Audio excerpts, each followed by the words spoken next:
I thought the mortars and sandstorms of Iraq had shown me the worst of humanity until I walked back into Pinecrest Estates. 4 years as a combat medic had taught me death doesn't discriminate, but nothing prepared me for the pristine lawns, white picket fences, and the HOA President Karen Voss smiling on every welcome sign while my grandmother lay dying alone. The woman who raised me, Grandma Grace, had always kept her little ranch-style home spotless in this perfect community. Now the roses she loved were choked by weeds. Violation notices plastered the door like yellow wallpaper, and the air smelled of neglect mixed with that special HOA stench of self-importance. I'd survived body armor and dust. This felt worse. The voicemail had crackled through the satellite phone at Forward Operating Base Falcon. Grandma's voice, weak and trembling. "Maddie, sweetheart, I know you're busy saving lives. I'm fine." She wasn't. After triaging soldiers who'd lost limbs, I knew fine when I heard it. This was someone rationing breaths. Colonel Rodriguez signed my emergency leave without question. Family first. Carver. The flight home felt surreal. Baghdad heat to Colorado mountains. Civilians whining about latte foam while I stared at the HOA handbook Grandma had mailed me months ago. Just in case, she'd written. I should have called Karen Voss, the president who'd sworn she was personally handling things for the elderly residents. But something stopped me. Maybe it was the last email from Karen. As your dedicated HOA president, I care deeply about community standards, but your grandmother's garden is simply not compliant. I took a taxi straight to 4827 Yarrow Lane. The driver, a veteran himself, saw my desert camo and just nodded. No small talk. The house hit like a gut punch. Grandma Grace's prized roses, now strangled by dandelions that apparently violated Section 4.2. All vegetation must not exceed 3.25 inches. The doorbell I helped Grandpa install hung loose. I used my key, the one she gave me at 18. This will always be your real home. Baby girl. The smell hit first, not decay, but that stale, medicated rot when illness lives too long under rules that never bend. I found her in the master bedroom, medical training kicking in instantly. Severe dehydration, skin tinting, labored breathing, screaming possible pneumonia. The pill organizer showed 3 weeks of heart meds untouched. Violation notices stacked on the nightstand. $2.50 for unsightly porch clutter, $500 for flag displayed outside approved hours, $750 for mailbox not regulation color. Total liens, over $12,000. Foreclosure threat from the HOA board dated 14 days ago. Jesus Christ, I whispered, already dialing 911. This is Melline Carver. Ambulance at 4,827 Yarrow. Elderly woman. Severe dehydration. Possible cardiac issues. While we waited, I held her paper-thin hand. Her eyes fluttered. Maddie, but you're in the desert. I'm here. Grandma. Right here. She squeezed back. Didn't want to be a burden. Karen said she'd check on me, handle the bills.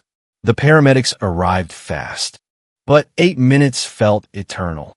As they loaded her, I spotted the mail pile, past due HOA statements. A letter from Karen herself. We regret to inform you that continued non-compliance may result in lien enforcement. We only want what's best for Pinecrest. Yeah, right. At Luther Medical Center, they rushed Grandma to ICU. The admitting nurse spotted my uniform, fast-tracked everything. She's lucky to have you. I didn't feel lucky. I felt a sandstorm of rage building. While she stabilized, I checked my phone. 17 missed calls from my squad. 3 from neighbors. None from Karen Voss, the woman who'd posted 6 hours ago on the HOA Facebook page, her tan face raising a margarita in Cabo. Deserving this break after all my hard work keeping our community beautiful. HOA president life, living my best. Another post from yesterday. Her husband Alan on a yacht with board members. Sometimes you just need to escape responsibility and live. My hand shook, not PTSD, pure fury. I called Karen. She answered on the fourth ring. Mariachi, music blasting. Maddie, aren't you supposed to be in Iraq? I'm at Lutheran with Grandma.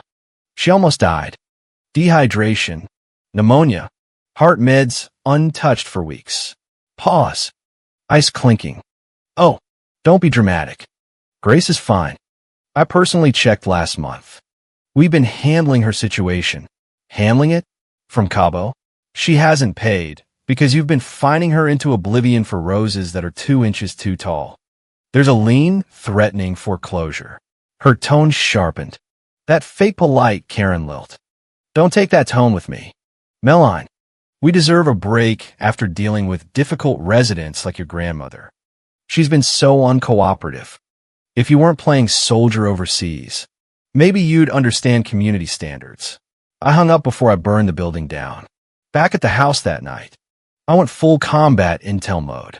Bank statements showed HOA fees withdrawn automatically. But Grandma's Social Security vanished within days, transferred to Pinecrest Community Improvement Fund. Receipts for Karen's new Louis Vuitton and Allen's golf clubs matched the exact dates her meds went unfilled. Her journal. Shaking handwriting. Karen came by Tuesday. Took my check for back dues. Haven't seen her since. Tried calling. She said they're busy with board business. Don't want to be a burden. Tuesday was 3 weeks ago. I photographed everything. In war, documentation saves lives. Here, it would save inheritances. That's when I remembered Grandpa Henry. Army intelligence. Korea vet. Former founding president of Pinecrest HOA before Karen's clique took over. He always said, think 3 moves ahead. Maddie, his office untouched. Behind his portrait, the safe, combination still their wedding date. Inside, the original HOA bylaws he drafted. Grandma's property deeds, and a USB labeled for Maddie, just in case. The video opened. Grandpa in his veteran cap. If you're watching this, Maddie, I was right about Karen Voss. She eyed this community like vultures the day I stepped down. I took precautions. A clause in my will transfers enforcement rights to you if the board engages in neglect or financial exploitation. Account numbers they don't know about. Contact Robert Whitmore, my old buddy, his state attorney. Karen loves power more than people. Protect Grace. The bylaws are ironclad. He saluted. Grandpa still had my 6. I called Whitmore at midnight. Meline Carver. Henry said you'd call. How bad? Bad. Grandma's in ICU. Karen's in Cabo while the liens pile up. Christ. Henry was right. Bring everything tomorrow. We'll file emergency guardianship and freeze every HOA account tied to her. The next morning at 0700, I walked into Whitmore's office with a folder thick as body armor. Robert looked exactly like Grandpa would have, silver-haired, sharp-eyed, West Point ring gleaming. Henry always said you had steel in your spine. This is elder abuse via homeowners association overreach, financial exploitation, medical neglect through stress-induced liens. Karen Voss is finished. We filed for emergency guardianship that afternoon. The judge, a former JAG, reviewed the medical records, bank transfers, journal, and a stack of absurd violation notices. One for American flag displayed on non-approved holiday. Another for port share not regulation beige. Her face darkened. Motion granted. Meline Carver appointed temporary guardian with immediate effect. All HOA liens frozen. Restraining order issued. Karen Voss and the board prohibited from contacting Grace Carver or her property within 100 feet. Paper had never felt so powerful. My phone exploded with voicemails from Karen. I let them go while I sat with Grandma. Now conscious but weak. Maddie, you're really here. I'm here. Grandma. and I'm not leaving. She squeezed my hand. Karen said I was being difficult imagining the fines. They lied. A tear rolled. You were saving lives in the desert. You are my life. Grandma, you raised me when no one else could. You taught me what real community means, not rules. People. The next 3 days blurred. I hired Patricia, a former Army nurse, as home health aide. She took one look at the violation pile and muttered, "We'll get her home and healthy." Major. I didn't correct her.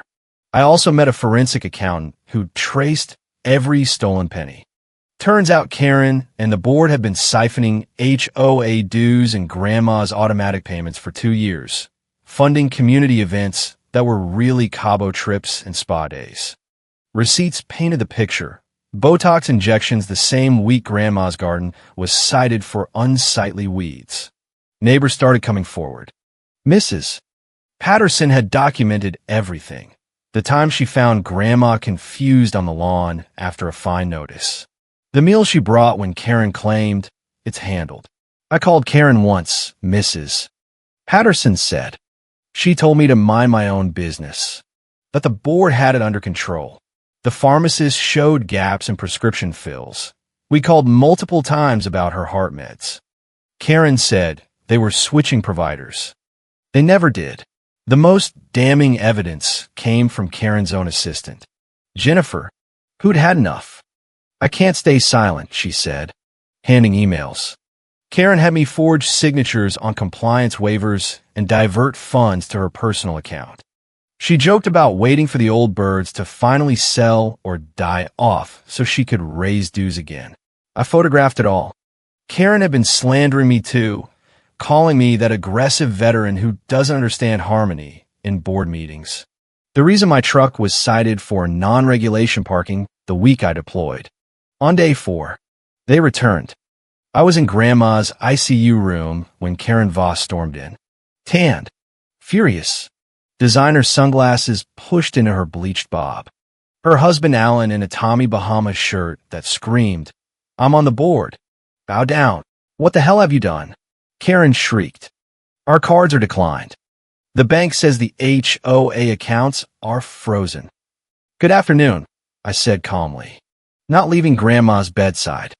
"How was Cabo?" "Don't play games." "Meline, you have no right." "Actually, I have every right. Court-appointed guardian as of 3 days ago." I slid the papers across. "You're also banned from coming within 100 feet of Grandma or her property." Alan's face turned purple. "This is ridiculous. We're the HOA board, her community family."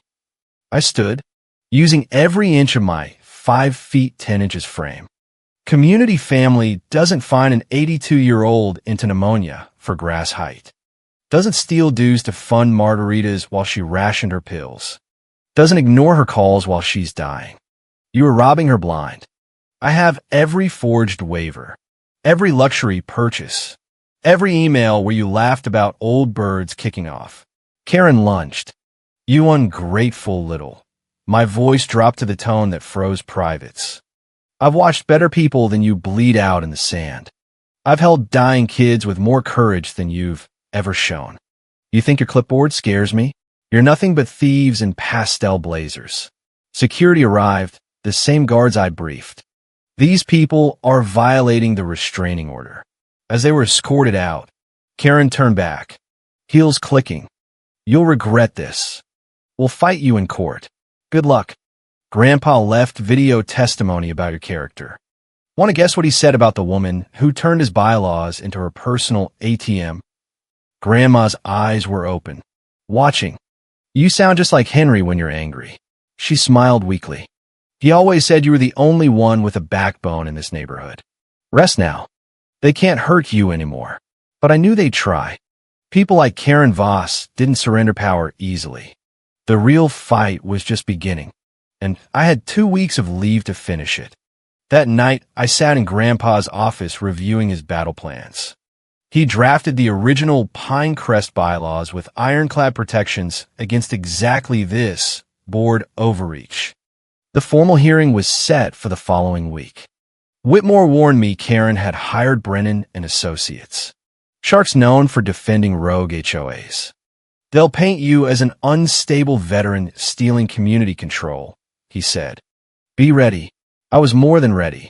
I'd spent 5 days building an airtight case. First, Sarah, the home health aide Karen had fired 6 months ago for overstepping. She signed an affidavit. They let me go when I reported Grace needed daily care. Karen accused me of milking the board. But your grandmother was already showing neglect from the stress of constant fines.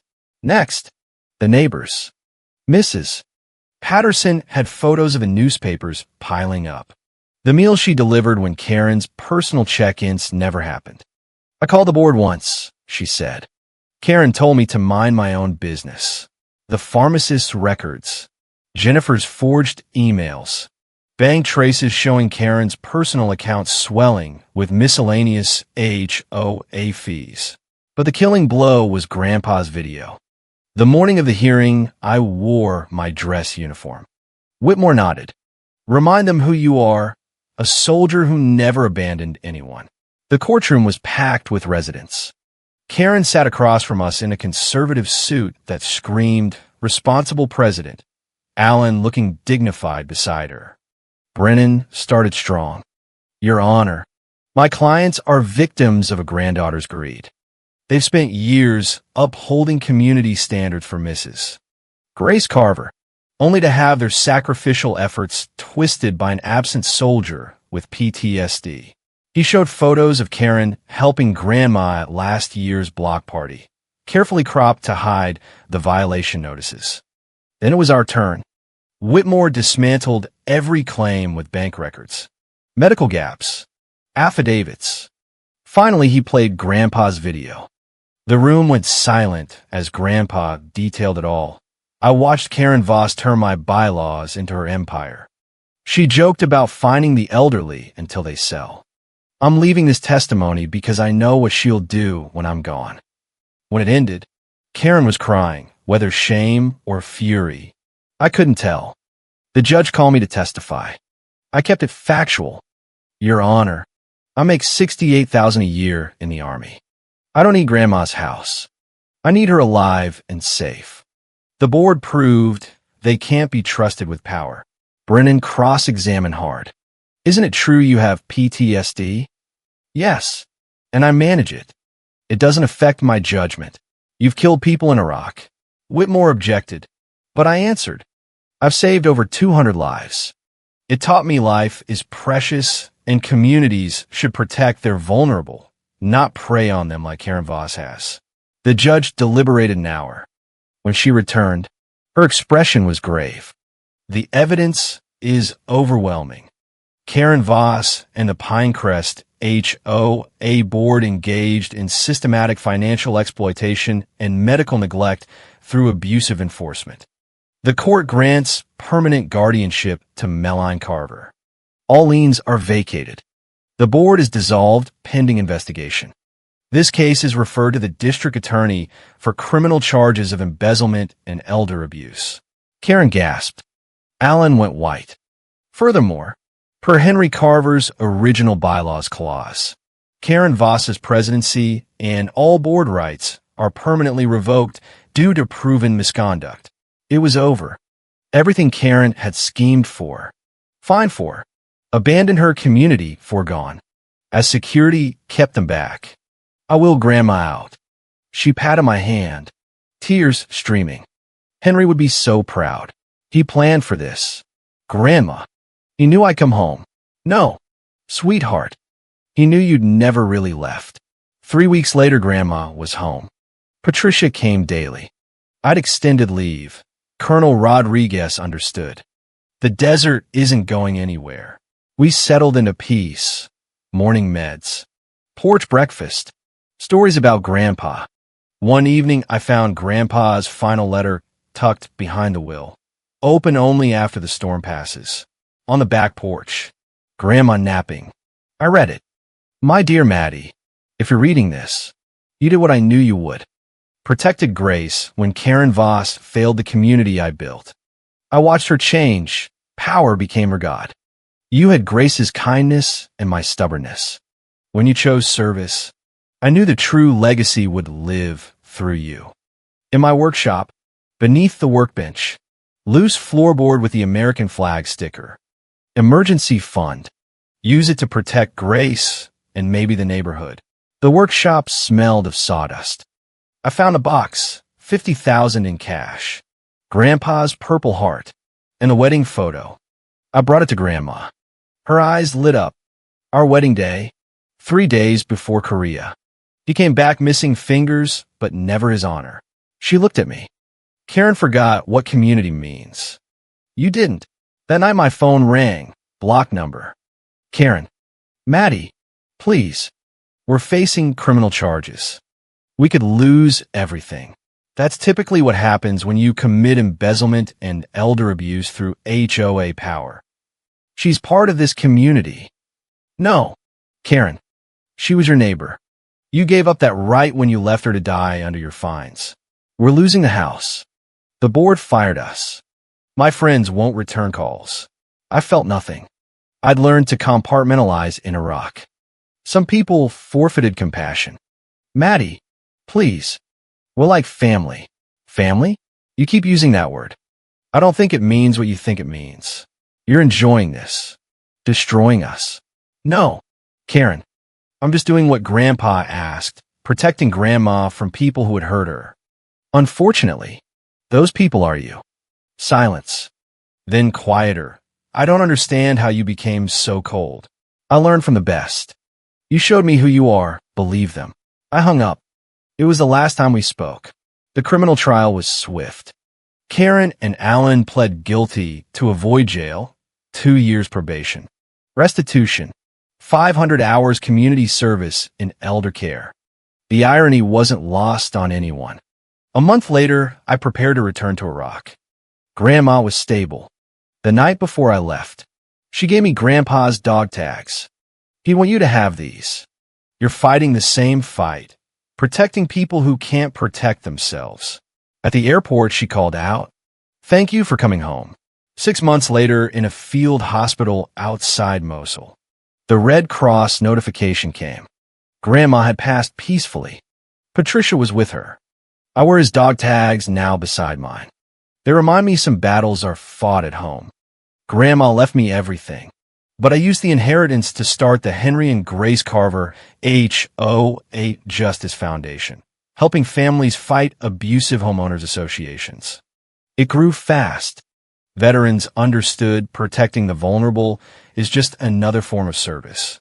2 years passed. I'd finished my tour, stationed at Fort Carson. The foundation had helped dozens. Then Whitmore called. "Maddie, you need to come in. There's a development." Karen had filed a lawsuit claiming Grandpa was mentally incapacitated when he added the clause, "Try to regain her presidency." They had a witness, Dr. Jerome Fitzgerald, claiming early dementia. My blood ran cold. Impossible. Grandpa was sharp until the end.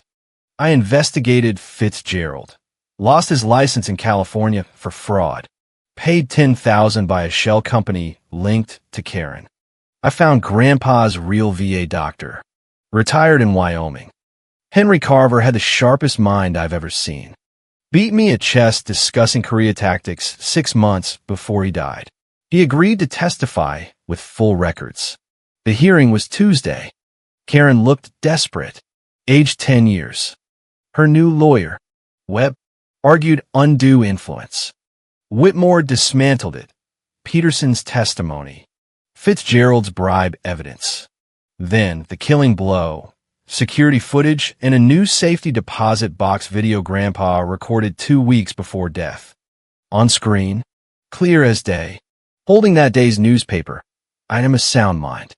I am disinheriting Karen Voss's control because she is systematically exploiting residents. To any judge, my final mission is defending my community. Meline is my chosen soldier. She chooses honor. The judge dismissed with prejudice. Ordered Karen to pay all fees. Referred Webb to the bar. Karen left without a word. I never saw her again until later. 5 years had passed. The foundation thrived in 12 states. I'd left the Army, used GI Bill for a law degree in HOA and elder law. Then Patricia called. Maddie, I shouldn't, but Karen is here. Terminal liver failure. She's asking for you. I wrestled 3 days. Grandma once said forgiveness isn't for them. It's so you don't carry poison. I went. The hospice smelled like disinfectant and death. Karen lay in bed 3B. A shadow, designer clothes gone, hair thin and gray. Maddie, you came. We sat in silence. Alan left 2 years ago. I've been cleaning offices at night. Is that what you wanted to tell me? No, she struggled to sit. I dream about her every night. Grace in her kitchen. Disappointed. She never stopped loving the community, even at the end. Tears came. 5 years late. I'm sorry. I know it means nothing. You're right. It means nothing to Grandma. She's gone. She reached for a worn envelope. This is for you. Full confession. Use it for the foundation. I took it, but didn't open it yet. Maddie, about Grandpa's video. He came to us a week before. Tried one last time. Said, Karen, if you don't change, I'll make sure the community is protected. I laughed. Told him he'd be dead soon. He said, that's where you're wrong. Maddie will protect them. She has honor. The nurse brought meds. Karen winced. I'm not asking forgiveness. I just wanted you to know I understand now what I lost, what I threw away. Understanding doesn't undo it. She closed her eyes. Will you tell me about her last years? Were they good? I could have walked out. Instead, I told her, Grandma's garden blooming again. Neighborhood kids learning to bake. Peaceful passing. She was happy. Despite everything, I stood to leave. Maddie, could you bury me near them? No. They earned their rest together. You made your choices. She nodded. You're stronger than I ever was. Grandpa taught me strength is protecting those who can't. You taught me who to protect them from. Patricia later said Karen passed 2 days later. Alone. The envelope contained full details of every fine, every theft, every lie. I used it anonymously in foundation training, a cautionary tale of how power corrupts. Sometimes late at night, I wonder if things could have been different. But Grandpa always said, we are what we repeatedly do. Karen repeatedly chose power. I repeatedly chose protection. In the end, we both got what we chose. 10 years have passed since I walked into that silent house. The foundation now operates nationwide with veteran teams. Today I'm in court again, this time as the lawyer. My client, an 85-year-old veteran fighting his HOA board, draining his accounts during recovery. The pattern sickeningly familiar. Your Honor, the evidence shows systematic exploitation. We win. After court, I drive to the cemetery. Monthly ritual. Fresh yellow roses on Grandma's grave. We save another one today, I tell them. The wind rustles. I swear I smell Sunday roast. A young woman approaches. Are you Meline Carver? You helped my grandmother last year. She passed in her own home. Dignified. Because of you. She leaves a bouquet. My phone buzzes. Another case in Fort Collins. 3 siblings fighting their father's HOA care. I merge onto the highway. Mountains rising. Grandpa's dog tags catch the sun. Still on watch. Grandpa. Still on watch. Because that's what real community does. We show up. We fight. We protect. Even when it costs everything. The foundation motto says it all. Honor is not what you inherit. It's what you choose. I chose honor. I'll keep choosing it. One abusive HOA at a time. Mission complete. But not yet. Not while there's still work to do.